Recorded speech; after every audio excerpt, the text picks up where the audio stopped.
Hello student, myself Dr. Akhilesh Gupta, Physiotherapy faculty at Indira Gandhi Institute of Paramedical Sciences. So as we were discussing our topic urinary system, so moving ahead, today we will discuss about blood supply of kidney and factors affecting the blood supply of kidney and nerve supply of kidney. So let's start. First of all, we will talk about composition of urine.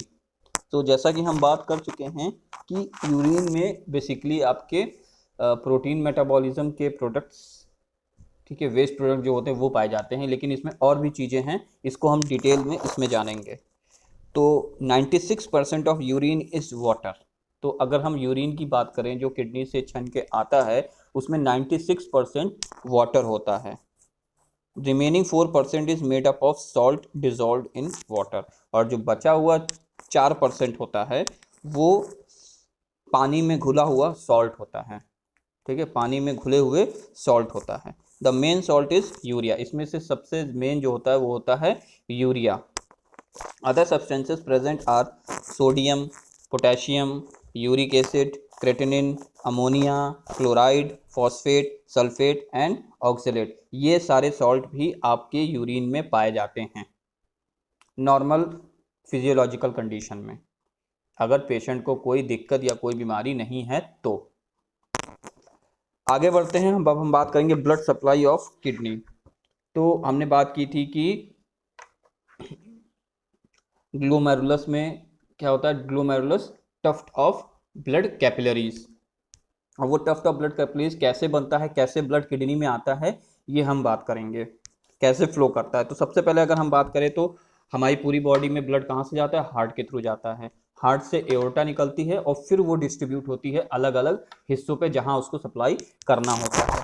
तो यहाँ heart से शुरू होगा और फिर हम आएंगे renal artery पे, जो कि सबसे मेजर आर्टरी होगी किडनी को सप्लाई करने के लिए। और वो कहाँ से निकलती है, वो ब्रांच होती है आपकी एओर्टा की।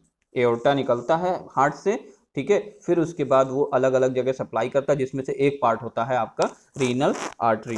अब रीनल आर्टरी आपका आगे जाके कन्वर्ट होता है इंटरलोबर आर्टरी में। इंटरलोबर आर्टरी का मतलब है लोब के अंदर, ठीक है। और ये कहाँ सप्लाई करता है, ये मेडुलरी जो पिरामिड्स हमने बात की थी, मेडुला के जो पिरामिड्स थे उसमें सप्लाई करता है, जो ट्रायंगुलर शेप के थे, ठीक है, उसमें सप्लाई करता है। फिर ये जाता है आगे, डिस्ट्रीब्यूट होता है आर्क्यूएट आर्टरी के रूप में। और आर्क्यूएट आर्टरी कहाँ सप्लाई करता है, बिटवीन कॉर्टेक्स एंड मेडुला, और ये मेडुला और कॉर्टेक्स के बीच में ब्लड सप्लाई करता है। फिर नेक्स्ट है इंटरलोब्यूलर आर्टरी। इंटरलोब्यूलर आर्टरीज ये एक ब्रांचेस होती है जो थ्रू आउट दी सरफेस जो आपका है किडनी का इंटरनल सरफेस जो थ्रू आउट है उसको सप्लाई करता है, ठीक है। नेक्स्ट फिर हम बात करेंगे एफरेंट आर्टरियोल्स की, जो हमने पहले भी बात की थी कि जो आपके हाइलम है, हाइलम के through blood supply, blood vessels जो अंदर जाती वो कौन सी होती हैं, एफरेंट और ईफरेंट आर्टरियोल्स, ठीक है। ये अब हम यहाँ से हमारी मतलब ये तो था आपका, अब ये यहाँ से एफरेंट आर्टरियोल ये ग्लोमेरुलस के अंदर एंटर करता है, ठीक है। ग्लोमेरुलस जो आपने नेफ्रॉन का पार्ट देखा था उसमें जो आपने रेड कलर की और ब्लू कलर की देखी थी वो वही थे इफरेंट और एफरेंट आर्टरियोल्स, ठीक है। एफरेंट आर्टरियोल आपके रेड कलर का था और इफरेंट आर्टरियोल आपके ब्लू कलर का, जो कि आर्टरी और वेन को पहचानता है या आर्टरी और वेन सिंबलाइज करता है, ठीक है। अब नेक्स्ट ग्लोमेरुलस में एंटर हो गया। अब ग्लोमेरुलस कैपिलरीज में, ये ग्लोमेरुलस के अंदर जो हमने बात की टफ्ट ऑफ कैपिलरीज, वो कौन सी होती है, ग्लोमेरुलर कैपिलरीज होती है। ग्लोमेरुलस के अंदर जहाँ फिल्टर होना है, जहाँ फिल्ट्रेशन होना है वहाँ कैपिलरीज के थ्रू ही जाता है, कैपिलरीज के रूप में ही ब्लड जाता है। नेक्स्ट अब ये कन्वर्ट हो जाएगा इफरेंट आर्टरियोल्स में, यानी कि अब ये इसको ग्लोमेरुलस से बाहर निकलना है। तो ग्लोमेरुलस से ये बाहर निकलेगा तो किसके रूप में निकलेगा, इफरेंट आर्टरियोल के रूप में निकलेगा, ठीक है। अब इफ ग्लोमेरुलस से ये दो भाग में डिवाइड हो जाता है, पेरीट्यूबुलर कैपिलरीज और वासा रेक्टा। अब ये ऐसा क्यों होता है, इसलिए क्योंकि हमने बात की थी नेफ्रॉन टू टाइप्स के होते हैं, ठीक है। एक होता है कॉर्टिकल नेफ्रॉन, एक होता है जुक्स्टा मेडुलरी नेफ्रॉन। तो जो कॉर्टिकल नेफ्रॉन को सप्लाई करता है, ठीक है, या वहां से निकलता है, उसको हम बोलते हैं पेरीट्यूबुलर कैपिलरीज। और जो जुक्स्टा मेडुलरी नेफ्रॉन से निकलता है उसको हम बोलते हैं वासा रेक्टा। और ये दोनों फिर कंबाइन होकर आपके इंटरलोब्यूलर वेन में आ जाते हैं, ठीक है, अब ये क्या हो रहा है, ये आपका जो गंदा खून है या जो आपको वापस हार्ट में जाना है, अब ये वाला रास्ता शुरू हो गया है। वेन में क्या होता है, इम्प्योर ब्लड, जो कि वापस ब्लड हार्ट में जाता है, ठीक है, प्योर होने के लिए, ठीक है। और फिर उसके बाद पल्मोनरी वेन और वगैरह वगैरह से होते हुए लंग्स से साफ सुथरा होते हुए वो आगे का प्रोसेस है, ब्लड सर्कुलेशन की बात है वो, ठीक है। तो ये फिर उसके बाद ये कन्वर्ट चेंज होता है आर्क्यूएट वेन, साइकिल ठीक उसी तरह से उल्टी चलेगी जैसी शुरू हुई थी रीनल आर्टरी के बाद। रीनल आर्टरी के बाद जैसी कहानी शुरू हुई थी ठीक उसी से वेन के, वहां आर्टरी थी, यहाँ सब वेन हो जाएगा, ठीक है। वहां ये जिस जिस जगह को सप्लाई कर रहे थे वहां वहां से ये ब्लड वापस खींचते हैं, वापस लेते हैं ये, ठीक है। जैसे arcuate when, interlobar when, renal vein, फिर इंफीरियर वेना केवा और फिर हार्ट, लास्ट में ये इंफीरियर वेना केवा के थ्रू हार्ट में एंटर कर जाता है, ठीक है। तो ये है आपकी ब्लड सप्लाई, और ये किस किस जगह को सप्लाई करती है, इसमें हमने ये चीज जाना। नेक्स्ट है factors affecting the blood supply of kidney, यानी कि कब कम हो जाएगी, कब बढ़ जाएगी, कब डिस्टर्ब होगी, इसके लिए कई सारी चीज़ें रिस्पॉन्सिबल होती हैं, और वो सारी चीज़ें क्या हैं, वो फैक्टर्स कौन कौन से हैं, वो हम इसमें बात करेंगे कि ब्लड सप्लाई किडनी में कम हो रही है या ज़्यादा हो रही है, और अगर हो रही है ज़्यादा या कम तो क्यों हो रही है, कौन कौन सी वो चीज़ें हैं जो अफेक्ट करती हैं। तो सबसे पहले है कैटेकोलामीन। कैटेकोलामीन एक हार्मोन का नाम है, ठीक है। It constrict the renal vessels specially interlobular artery. तो ये क्या करता है, ये जब रिलीज होता है हार्मोन तो ये क्या करता है, ये रीनल वेसल्स को, यानी ब्लड वेसल्स जो होती हैं किडनी को, जो ब्लड वेसल सप्लाई कर रही हैं उनको कॉन्स्ट्रिक्ट कर देता है, उनका डायमीटर कम कर देता है। तो जब डायमीटर कम कर देगा तो ऑटोमेटिकली वहाँ का जो ब्लड फ्लो है वो कम हो जाएगा, और उसमें से भी कौन सी, इंटरलोबुलर आर्टरी, इंटरलोबुलर आर्टरीज का डायमीटर ये कम कर देता है। नेक्स्ट है एंजियोटेंसिन सेकेंड, ठीक है। ये भी एक हार्मोन है, ठीक है, ये भी कॉन्स्ट्रिक्शन कॉज करता है, लेकिन ये क्या कॉज करता है, एफरेंट और इफरेंट आर्ट्रियोल दोनों का कॉन्स्ट्रिक्शन कॉज करता है। It causes constriction of both afferent and efferent arteriole, ये दोनों का कॉन्स्ट्रिक्शन कॉज करता है। प्रोस्टाग्लैंडिन, ठीक है, ये सिंथेटिकली बनाया गया हार्मोन है बाय वेसोडाइलेशन।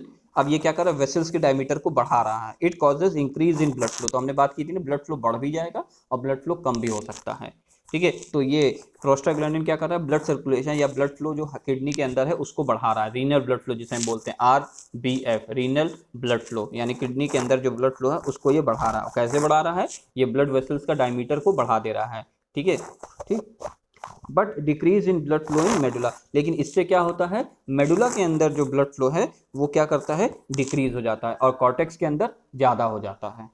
कॉर्टेक्स के अंदर जो है वो ब्लड की जो सप्लाई है वो ज़्यादा हो जाती है, लेकिन मेडुला के अंदर कम हो जाती है। नेक्स्ट है एक्सरसाइज, फिजिकल एक्टिविटी या एक्सरसाइज करने से क्या होता है, it decreases renal blood flow due to increase sympathetic activity, यानी ऑटोनॉमिक नर्वस सिस्टम में हमने सिंपैथेटिक और पैरासिम्पैथेटिक चीज़ों को पढ़ा था, यानी कि वो चीज़ें जो एक्टिवेट करती हैं और वो चीज़ें जो रोकती हैं, ठीक है। तो जब हम एक्सरसाइज करते हैं तो हमारी सिंपैथेटिक एक्टिविटी जो है ऑटोनॉमिक नर्व वो एक्टिवेट हो जाती है, और उसके एक्टिवेट होने की वजह से क्या होता है, रीनल ब्लड फ्लो डिक्रीज कर जाता है, रीनल ब्लड फ्लो डिक्रीज कर जाता है, यानी कि किडनी के अंदर जो ब्लड फ्लो है वो कम हो जाता है एक्सरसाइज करते वक्त। अब ऐसा क्यों होता है, इसलिए होता है क्योंकि जब हम एक्सरसाइज करेंगे तो स्वेटिंग होगी, स्वेटिंग होगी तो जब ज़्यादा पानी यही ले लेगा, ठीक है, तो जाहिर है हमारे जो नॉर्मली रिक्वायर्ड जो वाटर है, कंटेंट है, जो हमें शरीर को फ्लूइड चाहिए, वो तो नॉर्मली नहीं रहेगा, क्योंकि जब किडनी अपना ले लेगा तो जो बचा हुआ उसी में से स्वेटिंग होगी, तो हमें डिहाइड्रेशन जल्दी होगा। तो इसलिए क्या करता है शरीर हमारा, किडनी अपनी क्षमता को कम कर लेता है कि हमें इतने में ही काम चल जाएगा। अगर कोई बंदा एक्सरसाइज कर रहा है तो उसका फिल्ट्रेशन रेट कम हो जाएगा। वो कैसे कम होगा, यानी उसके में यूरिन कम बनेगा। वो यूरिन क्यों कम बनेगा, जैसे कि आप देखते होंगे सर्दी में यूरिन ज़्यादा होती है, टॉयलेट ज़्यादा लगती है, गर्मी में नहीं, क्यों, क्योंकि जो बचा हुआ पानी है वो गर्मी में स्वेटिंग के रूप में बाहर, पसीने के रूप में बाहर आ जाता है। तो एक वो भी एक जरिया हो जाता है पानी के, हमारे शरीर से पानी के लॉस का। तो अगर किडनी उतना ही नॉर्मल काम करती रहेगी जैसे वो सर्दी में कर रही है, ठीक है, या नॉर्मल होने पे करती है, ठीक है, तो क्या होगा, किडनी उतनी ही लेगी, तो हमारा जो पानी का लॉस है वो जो हमारी नॉर्मल रिक्वायरमेंट है उसी में से जाएगा, तो इसलिए डिहाइड्रेशन जल्दी होगा। तो इसीलिए किडनी क्या करती है, कॉम्प्रोमाइज़ कर लेती कि ठीक है भैया आप काम चला लो, मैं कम पानी से भी, कम पानी वाटर से भी काम चला लूँगा, ठीक है। मैं कम ही छानूंगा, कम पानी को ही या कम ब्लड को ही मैं छानूंगा। पानी का मतलब है ब्लड, कम ब्लड को ही मैं छानूंगा। ठीक है, इसलिए एक्सरसाइज के दौरान ऐसा होता है कि रीनल ब्लड फ्लो, किडनी के अंदर ब्लड फ्लो कम हो जाता है ऑटोमेटिकली। नेक्स्ट है हेमरेज। अगर कहीं ब्लड फ्लो होता है या कट पिट जाता है तब it decreases renal blood flow due to release catecholamine and angiotensin. तो एंजियोटेंसिन और कैटेकोलामिन जो हार्मोन है वो रिलीज होते हैं जब कभी हमें चोट लगती है और ब्लीडिंग होती है, तो वहाँ भी हमारा ब्लड लॉस हो रहा है, तो उस ब्लड लॉस को कवर करने के लिए ऑटोमेटिकली रीनल ब्लड फ्लो यानी किडनी के अंदर जो ब्लड फ्लो छनने के लिए जा रहा है वो ऑटोमेटिकली कम हो जाता है। ठीक है, यहाँ भी क्या कर रहा है, किडनी कॉम्प्रोमाइज़ कर ले रही है कि मैं कम ब्लड में भी काम चला लूँगा, जब बाद में स्थिति सही होगी तो वापस से हो जाएगी वो। और ये कैसे होता है, ये कैटेकोलामीन और एंजियोटेंसिन सेकेंड हार्मोन के वजह से होता है। ये रिलीज हो जाते हैं जैसे ही हेमरेज होता है, तो ये रिलीज हो जाते हैं। ठीक है, नेक्स्ट है चेंज ऑफ पोस्चर, यानी कि पॉस्चर चेंज होने से, यानी कि पॉस्चर जैसे बैठे हैं तो उड़ गए, उठे हैं तो लेट गए, ये सब पॉस्चर चेंज होते हैं। ठीक है, तो when we change position from supine to standing, यानी लेटने के बाद अगर हम खड़े हो जाते हैं, बैठते नहीं हैं, खड़े हो जाते हैं, लेटने के बाद सीधे अगर हम खड़े हो जाते हैं तो क्या होता है, it causes fall in blood pressure.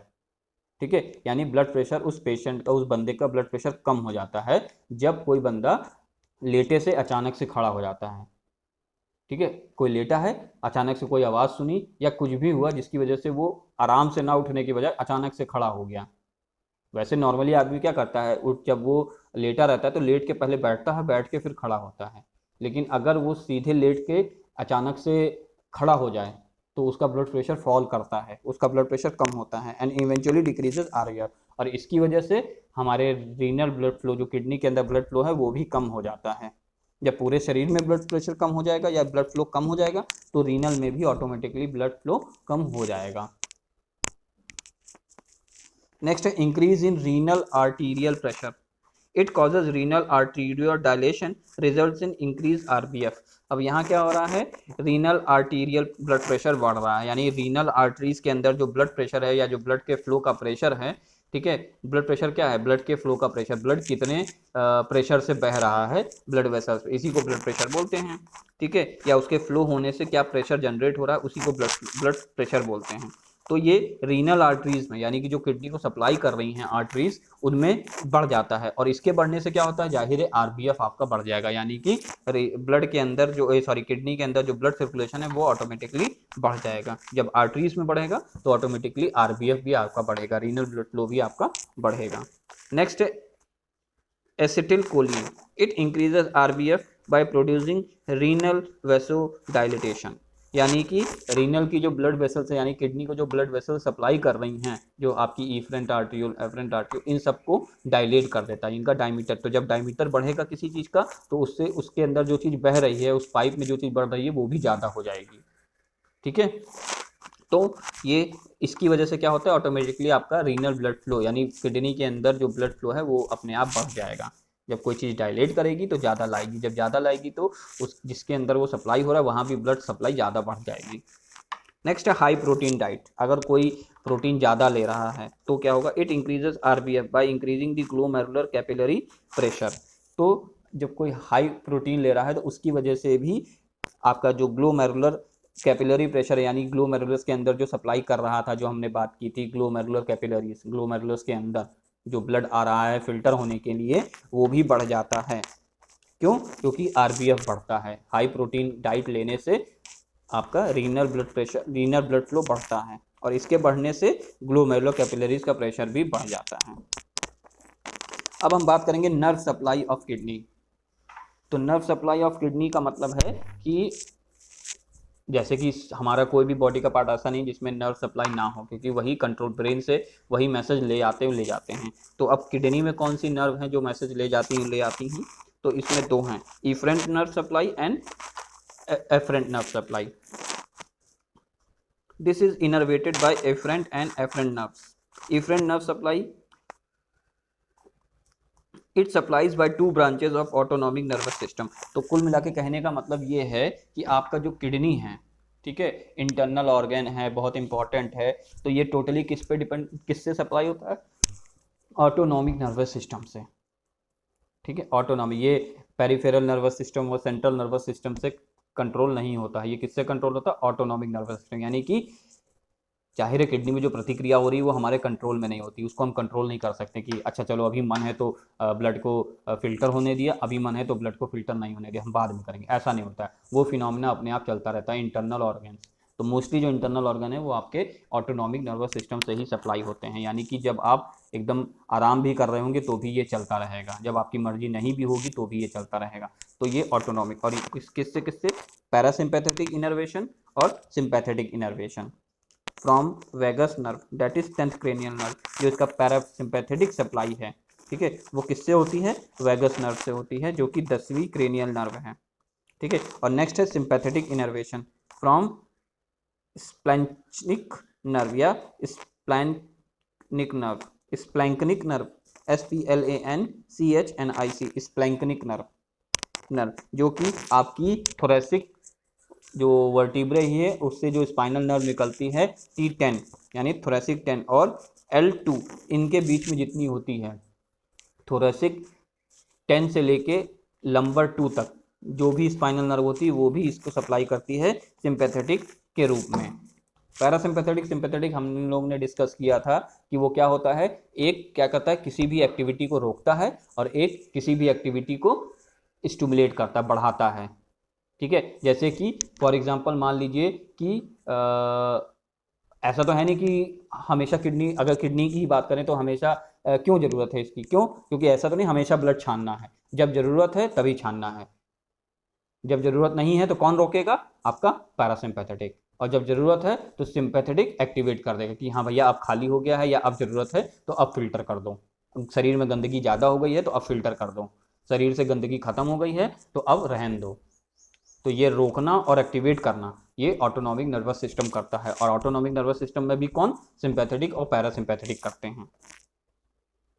Next है afferent nerve, afferent nerve it arises from L1 and L2, यानी लंबर 1 और लंबर 2 जो आपकी स्पाइनल नर्व है, ठीक है, उनसे अराइज होता है, कौन, एफरेंट नर्व सप्लाईज की, एंड लोअर थोरेसिक सेगमेंट से, और ये किस लिए होता है, convey pain sensibility in case of kidney disease, और अगर किडनी की कोई प्रॉब्लम होती है, ठीक है, तो ये पता चलना कि दर्द होगा ताकि हम सतर्क हो जाएं या हमारा बॉडी सतर्क हो जाए कि किडनी को प्रॉब्लम होने वाली है तो आप इसका इलाज करा लीजिए, तो ये पेन के थ्रू हमारा ब्रेन को बताता है कि किडनी प्रॉब्लम में है, किडनी में कोई डिजीज हुई है, ठीक है। अदरवाइज अगर पेन नहीं होगा तो हमें पता ही नहीं चलेगा, क्योंकि वो इंटरनल मैटर है, तो हमें पता नहीं चलेगा कि अंदर वो काम हो रहा है कि नहीं हो रहा है, तो इसलिए पेन स्टिमुलेट होता है, पेन का सेंसेशन, पेन का सेंसेशन ले जाने का काम कौन करता है, एफरेंट नर्व सप्लाई,